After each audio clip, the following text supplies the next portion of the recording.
Today we're going to be making Fabada Asturiana. It's a dish that's pretty similar to cocido. It's native to Asturias, which is in northwest Spain. Keep in mind that I am making this in the United States, where we're a little limited in what ingredients we can find. So I've tried to highlight what the equivalents are to what you would find in Asturias to make one of these things.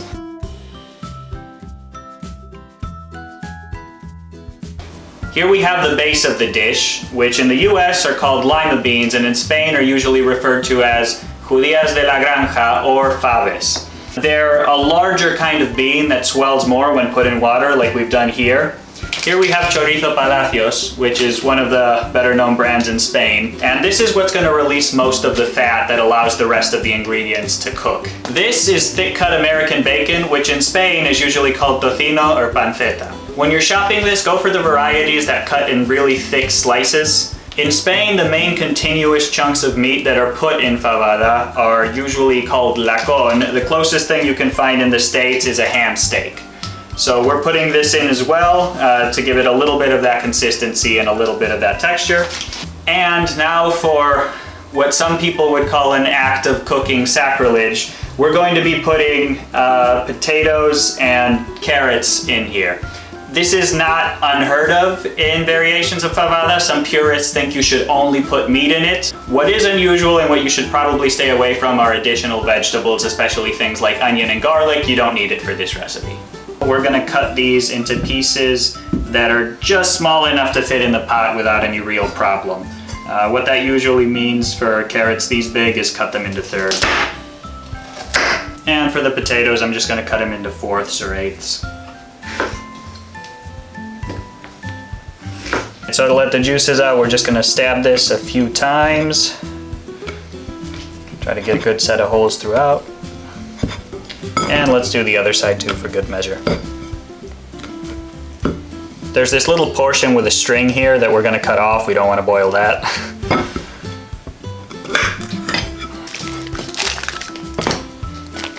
This is gonna get really soft once we boil it, so we don't need to cut it now. We can do it after we open the pot. And the same goes for the bacon.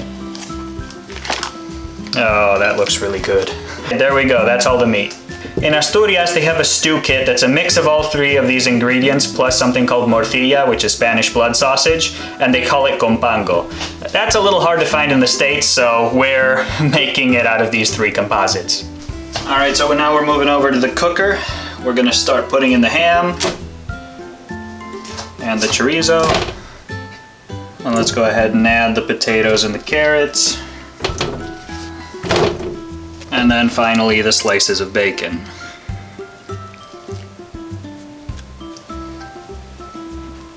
All right, the last part we add are the fava beans. Since these are the smallest, they can filter down to the bottom more easily than the other ingredients. We want to fill it with water until everything is covered, plus about a finger, centimeter above. That's good.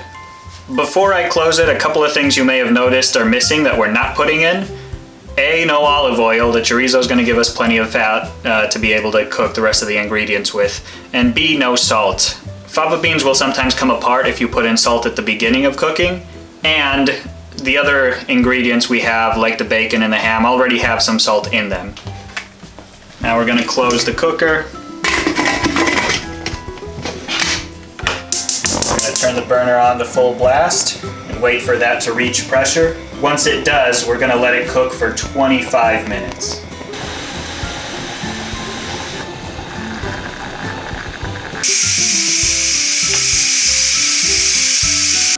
All right, so this time I've opted for a natural release, but just to see if there's any pressure left. Yep, we're good to open it.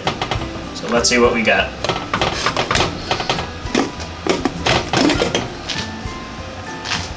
Ooh, oh man.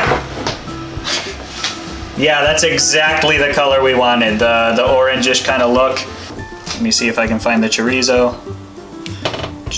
There we go. All right, there we go. Gonna see if I can find some of the ham as well. Yep, right there. And get a good amount of beans, some potatoes in there. All right, I think that's enough to try.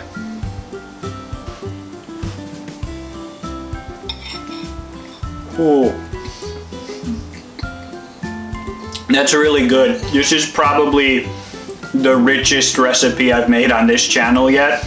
A lot of fat, so probably not good diet material, but no, it came out great and it has a really balanced taste. The chorizo, everything just kind of combines. It just kind of works. There you go, Fabada Asturiana.